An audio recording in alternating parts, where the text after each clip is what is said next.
तो काशी में एक अश्वसेन राजा हुए। क्या राजा का नाम? अश्वसेन। इसी काशी के नगर में राजा हुए। ये काशी बड़ा देश था। काशी के देश के अंदर नगर वाराणसी। वाराणसी एक नगर है, काशी देश है। वो पूरा देश प्रदीप्त था, काश था, इसलिए प्रकाश था। वो काशी, प्रदीप्त काशी देश। अब ये छोटा सिटी को काशी काशी कहते हैं। काशी तो संपूर्ण काशी, मगध, गुप्त, अंग, बंग, कलिंग, भरणी, चोल, पांड्य, चेर राज्य सब एक साथ समझ। काशी एक देश। इस देश में हुए अश्वसेन राजा। क्या राजा? अश्वसेन राजा। उनकी पत्नी हुई भगवती माँ वामा देवी। क्या? वामा देवी। वामा वामा। जैसे नवनाथ हुए हैं, मत्स्येंद्र जी गोरखनाथ हुए, वैसे कई योगी हुए। ध्यान रखना, सिंहों की बहुत सारे प्रजातियां जंगल में घूमती है। हम सिंह जंगल का राजा बोलते हैं। तो जितने सिंह सब राजा होते हैं कि उसमें कोई एक बलशाली राजा होता है? फिर आप सिंह को राजा से जंगल का कैसे बोले? सब सिंह तो राजा है नहीं। वैसे सब मनुष्य मनुष्य नहीं है। मनुष्य जन्म को जो सार्थक कर लेता है वही मनुष्य। मनुष्य तो बहुत है। मनुष्यों में क्या लिमिट है? कोई लिमिट है? मनुष्य कितने होंगे? कोई लिमिट है? तो आपने कितने लोगों ने सार्थक किया? इन सब बच्चों को प्रेरणा देना चाहता हूं कि यही बैठे मत रहो, ऐसे ही रकड़ते मत रहो। कोशिश करो अपने कार्य की प्रगति की। एक दिन तुम बॉलीवुड में बजाते गाते दिखना चाहिए। पहुंचो, जाओ, आगे जाओ। धंधा कर रहे हो, कैसे आगे बढ़ो? कर रहा हूं भाई, रोटी मिल रहा है। रोटी कम मिल रही है इसलिए बराबर रोटी मिल जाए इसकी चिंता मत करो। रोटी मिल जाऊं उससे तृप्ति नहीं है। मेरे रोटी खाने से मैं तृप्त नहीं हूं। इस समाज में सदा अग्रणी रहूं जब तक मेरे अंदर वो प्यास खत्म नहीं होगा, आगे बढ़ने का प्यास होना।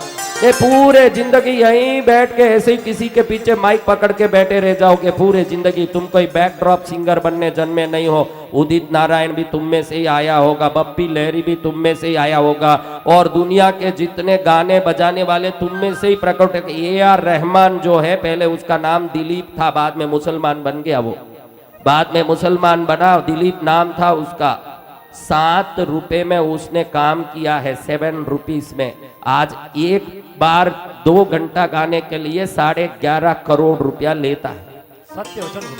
सब लोग आगे बढ़ने की कोशिश करो। हाँ, जहां हो उसमें तृप्त मत हो जाओ। गुरुदेव बहुत तकलीफ है इसलिए आया हूं। तकलीफ मिटाने नहीं, अपने आप को आगे बढ़ाने के लिए भक्ति करो। खूब आगे बढ़ते जाओ। जब तक मन में ऐसे साधारण जीवन जीने से मन में शांति नहीं आना चाहिए। जिस जगह हो उस पद से सरकते जाओ, सरकते जाओ। एक दिन देखो तो सर्वोच्च पद पर रहो, ये कोशिश करते जाओ। वो कामना आनी चाहिए। 90% लोगों में कामना ही नहीं होती है कि मैं श्रेष्ठ बनूं। खाना मिल जाए तो बस, कुछ जगह अच्छी मिल जाए तो बस। एक आदमी को मैंने इतना डांटा, उसका जलगांव वाला जमई यहीं बैठा हुआ है। उसका ससुर बोलता है कि 30,000 रुपए में आपके चरण में आया, अगले दिन 30,000 में मेरी बेटी को नौकरी लग गई। मैंने उसको कम से कम 10 बार फटकार के सुनाया कि इतने में राजी होता है तू? 30,000 से राजी होता है? 30 करोड़ आए तो भी राजी नहीं हो। काम चल रहा वो अलग बात है। राजी कैसे हो जाते हो तुम लोग? इतनी जल्दी तृप्ति नहीं आनी चाहिए। जो अतृप्त रहेगा, ईमानदारी से मेहनत करें, ईमानदारी से परिश्रम करें, ईमानदारी से आगे बढ़ने की कोशिश करें। नींद चैन भूल जाए। हम लोगों को कैसे सोते देखा है आपने? देखा आपने? सुबह 5 बजे तक आपको बाहर मिलूंगा मैं साधना में, सुबह 9 बजे वापस बाहर मिलूंगा। कब खाया कब सोया कोई बता दें किसी को ताकत है? हाँ? आपको पहले छोड़ देता हूं जाप से कि जाओ खा लो। हम थोड़ी छोड़ के आते हैं। समझ लो, आपके परिश्रम ही देगा, परिश्रम ही सब कुछ करेगा। तो परिश्रम होना चाहिए। क्या होना चाहिए? परिश्रम। तो परिश्रम होगा तो सब होगा। ऐसे परिश्रम धारियों में सर्वोत्तम परिश्रम धारी अश्वसेन राजा की वामा देवी की कुक्षी में एक पुण्य पुरुष का इसी काशी में प्राकट्य हुआ। आज से 2850 वर्ष पहले। वो बच्चा पेट में आया जैसे ही उस समय बहुत अंधेरा था, मां गर्भिणी थी। जोर से हवा लगी, जोर से तूफान आया। तूफान आते ही कमरे में जो मशाल जल रहे थे सभी मशाल बुझ गए।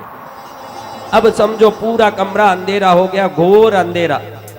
इस अंधेरे में सफेद गाय, सफेद हीरा, चमकती मणि भी दिख सकेगा क्या? वो सब दूसरी रोशनी से सहायता पाके चमकते हैं। अगर रोशनी नहीं है तो चमक नहीं सकते, वो प्रकाश के सहयोग से प्रकाशित होते हैं।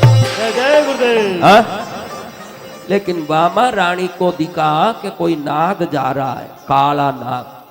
वो चिल्लाई, नाग नाग नाग। दासी आके देखे सच्ची में बड़ा विशाल नाग जा रहा है। राजा को उठाया। राजा कहे कि अरे इस अंधेरे में इसको दिख कैसे गया नाग? इतना घोर अंधेरा है कि ये खुद ही मुझे नहीं दिख रही है। गौर वर्ण वाली, सफेद रंग वाली, अप्सरा की तरह चमकने वाली ये रानी मुझे नहीं दिख रही है, तो इसके आंख में ये काला नाग कैसे दिख गए? अगले दिन ज्योतिषियों की सभा बुला के प्रश्न किया राजा ने कि ज्योतिषों बताओ कि इस रानी को आंख कैसे दिख गया? मुझे तो बड़ा आश्चर्य हो रहा है कि इसको आंख कैसे दिख गया। ज्योतिषों ने प्रश्न पूछा उस समय के हिसाब से। आप में कई लोगों के जन्म कुंडली नहीं होगी, ऐसे भी लोग होंगे, है क्या? तो प्रश्न कुंडली एक बनती है। आप जिस समय प्रश्न करते हो उस समय जो लग्न, उस समय ग्रहों के संयोग को गिनती करके, गणित करके बहुत सटीक रूप से जवाब दिया जा सकता है कि इतने दिन में आपका ये काम होगा। उसको प्रश्न कुंडली कहते हैं। ऐसे प्रश्न कुंडली राजा ने किया कि आपके समय के हिसाब से बताओ ज्योतिषों कि ये रानी को आंख दिखा कैसे अंधेरे में। तो ज्योतिषों ने ज्योतिष गणित करके फिर बताया राजा को कि राजन, इस गणित के हिसाब से हमको ये समझ में आ रहा, गणित बता रहा है कि अभी रानी को गर्भिणी होना चाहिए। ये गर्भवती है और इसके गर्भ में ऐसा एक पुण्यात्मा आया है कि वो जहां रहेगा वहां कभी अंधेरा ही नहीं होगा, वहां उजाला ही उजाला होगा। वो परम चमत्कारी सिद्ध पुरुष हो जाएगा योग साधनाओं से। जहां खड़ा होगा अपनी दृष्टि से उन सभी प्राणियों का कल्याण करेगा। ये पास में जाने मात्र से सबका मंगल कर देगा, हर एक का जीवन धन्य कर देगा। पास में जाने से उजाला, सुख, शांति, आनंद और मुक्ति का आशीर्वाद देने वाला बच्चा। जब ये बच्चा जन्म लिया तो राजा का 13वें दिन नामकरण का संस्कार होना था। तो सबने पूछा कि राजन अब क्या नाम रखें? तो अश्वसेन राजा ने कहा कि जो बालक पास में यानी गर्भ में आते ही उजाला उजाला, आनंद आनंद, सुख समृद्धि का बरसात करने लगा, इसलिए इसका नाम हम पास में आने से मंगल करने वाला होने से पार्श्व कुमार रखेंगे। क्या नाम रखेंगे? तो ये पार्श्व कुमार बाद में अपने ही पूर्व जन्मों के पुण्य के कारण, अपने 10 जन्मों में किए हुए साधना तप के बल के कारण योगी बन के सन्यासी बने।